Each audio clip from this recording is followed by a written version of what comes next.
جس کو خطاب کروائیں گے مولانا سید مسعود عباس صاحب۔ میری آواز سن رہے ہو تو جلدی سے جلد اسٹیج کے پاس آ جائیں۔ بہت کم منٹ میں مختصر ٹائم میں 5 منٹ کی تقریر ہوگی، لیکن آپ لوگ بیٹھ جائیں آرام سے اور مولانا کو سماعت فرمائیں۔ مولانا کے استقبال میں ایک شعر پڑھتا ہوں: انسان کو بیدار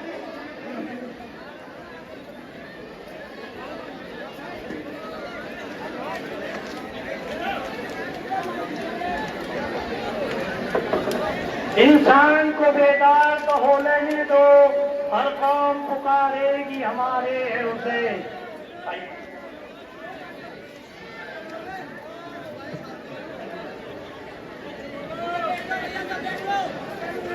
اعوذ باللہ من الشیطان الرجیم، بسم اللہ الرحمن الرحیم۔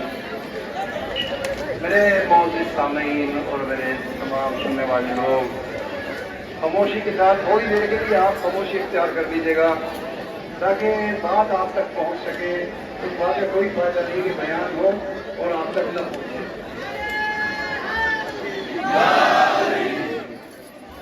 دیکھیے، آپ جو ہے ایک عرصے دراز سے، ایک زمانے سے آج کی ہی تاریخ میں اور تقریباً اسی وقت کے آس پاس ہر سال اس بازار سے یہ جلوس گزرتا ہوا دیکھ رہے ہیں، اور یہاں آپ قیام کرتے ہیں۔ اس میں قیام اس لیے کرایا جاتا ہے کہ مجالس میں امام بارگاہوں میں ہو رہی ہیں تاکہ حسین کون تھے، کیا تھے، یہ ہمارے تمام آدمیوں کو، تمام انسانوں کو پتہ لگے۔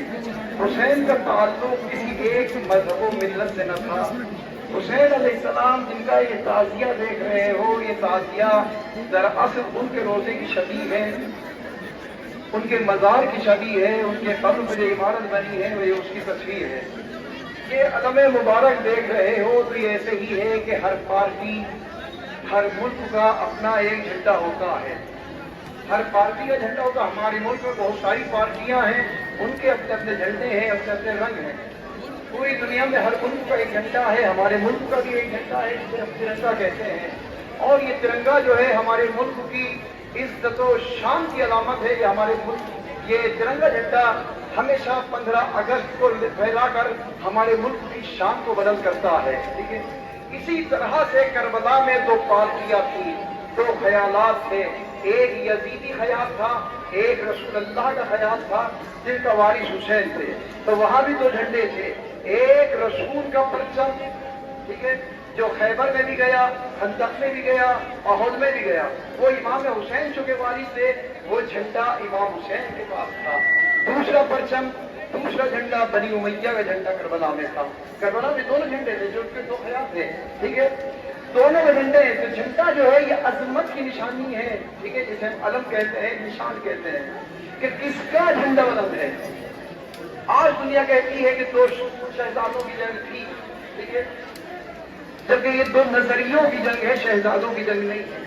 شہزادوں کی جنگوں میں تو یہ دیکھا ہے، ابھی الیکشن ہمارے ملک میں ہو کے نمٹے تو جو پارٹی جیت جاتی ہے وہ جلوس نکالتی ہے، جو ہار جاتی ہے وہ خاموشی سے گھروں میں چھپ کے بیٹھ جاتی ہے، ٹھیک ہے۔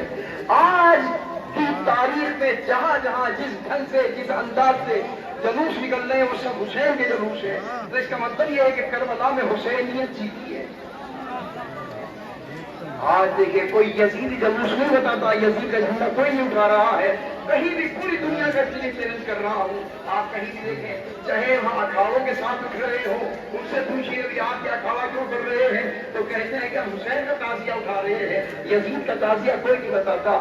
جو ماتم سے اٹھا رہے ہیں ان سے پوچھیے کہ آپ کے ماتم سے کیا اٹھا رہے ہو، تو حسین کا تعزیہ۔ یعنی کچھ ایک طبقہ پروردگار نے ایسا بنایا جو حسین کی فتح اور جیت کا جشن مناتا ہے، دوسرا طبقہ ہے جو مسائل گزرے ہیں ان کا غم مناتا ہے، مگر دونوں حسین کے لیے کر رہے ہیں۔ تو حسین علیہ السلام رسول اللہ کے نواسے تھے۔ یہ رسول اللہ یہ کون ہے؟ یہ دنیا میں جسے بہت سارے اوتار آئے ہیں، اسی طرح ایک اوتار ہے جن کا نام ہے محمد صاحب۔ محمد صاحب سرزمین عرب پر تقریباً 500 کچھ عیسوی کے اندر تشریف لائے۔ انہی کے وزیر، انہی کے وزیر، ان کا نام ہے علی مرتضیٰ، انہی کے داماد ہے۔ علی کے بیٹے اور رسول یعنی محمد صاحب کے نواسے محمد صاحب کی بیٹی کے بیٹے ہیں حسین، جنہیں کربلا کے میدان میں اس زمانے کا آتنکوادی راکشس یزید نے مہمان بلا کر 3 روز بھوکا پیاسا رکھ کے ذبح کیا۔ اور میرے عزیزوں، یہ کربلا میں جو شہادتیں ہو رہی تھیں، شہید ہونے والے تھے یا یہ شہید کرنے والے تھے، ان میں کوئی یہودی نہیں ہے، کوئی عیسائی نہیں ہے، ٹھیک ہے، کوئی ہندو بھائی نہیں ہے، یہ مارنے والے بھی مسلمان تھے اور یہ مرنے والے بھی مسلمان ہیں۔ یعنی رسول کی اولاد ماری جا رہی ہے، رسول کا کلمہ پڑھنے والے مار رہے تھے۔ تو اس کا مطلب یہ ہے کہ آتنکواد کا کوئی مذہب نہیں ہوا کرتا، نہ وہ یہ دیکھتا کہ میں کیا کر رہا ہوں۔ راکشس ہے تو راکشس ہے، وہ کہیں بھی ہو سکتا ہے۔ میرے عزیزوں، ہمارا ملک ہندوستان کو خوش نصیب ملک ہے کہ جسے محمد صاحب نے بھی یاد کیا تھا۔ محمد صاحب نے فرمایا اپنے صحابیوں سے کہ مجھے ہندوستان سے بوئے وفا آ رہی ہے۔ محمد صاحب کے بعد جب فرزند رسول امام حسین علیہ السلام یہ کبھی